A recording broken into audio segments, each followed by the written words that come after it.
పిల్లల చదువు సంధ్యల గురించి ఏం బట్టన్నట్టు ఉండే తండ్రుల కోసం ఈ వీడియో. మీకు కొన్ని క్వశ్చన్స్ వేస్తా, ఎస్ ఆ నో ఆ చెప్పండి. మీ పిల్లలు ఏ సెక్షన్ చదువుతున్నారో తెలుసా?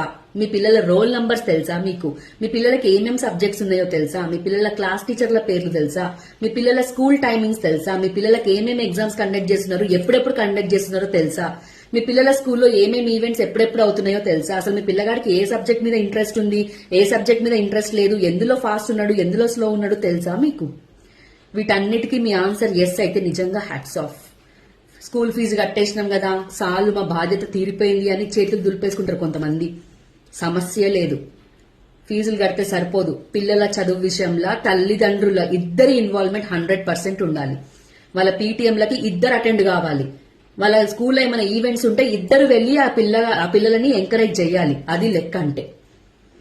మేము ఆఫీస్లో పనులు చేసి అలసిపోతామని అంటారేమో, మరి ఇంటి పనులు చేసి మీ ఆవిడ అలసిపోతలేదా? రెస్పాన్సిబిలిటీస్ అన్నాగా సమానంగా షేర్ చేసుకోవాలి.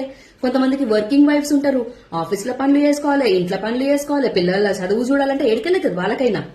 ట్యూషన్స్ పెట్టేస్తున్నాం కదా అని అంటారు. ట్యూటర్స్ ఏమైనా పైనుంచి ఊడిపడ్డారా? వాళ్ళకు కూడా అన్ని విషయాలు తెలియదు, అన్ని కాన్సెప్ట్స్ మీద గ్రిప్ ఉండదు వాళ్ళకి.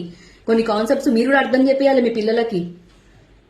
స్కూల్ టైం కాగానే వదిలేసి రావడము, లేకపోతే స్కూల్ ఫీజు కట్టడము, ఇక చాలు మా బాధ్యత అయిపోయింది అనుకుంటారు. కొంతమంది ఆనిముత్యాలు ఉంటారు, స్కూల్ ఫీజు కూడా కట్టారు. దండం రా స్వామి.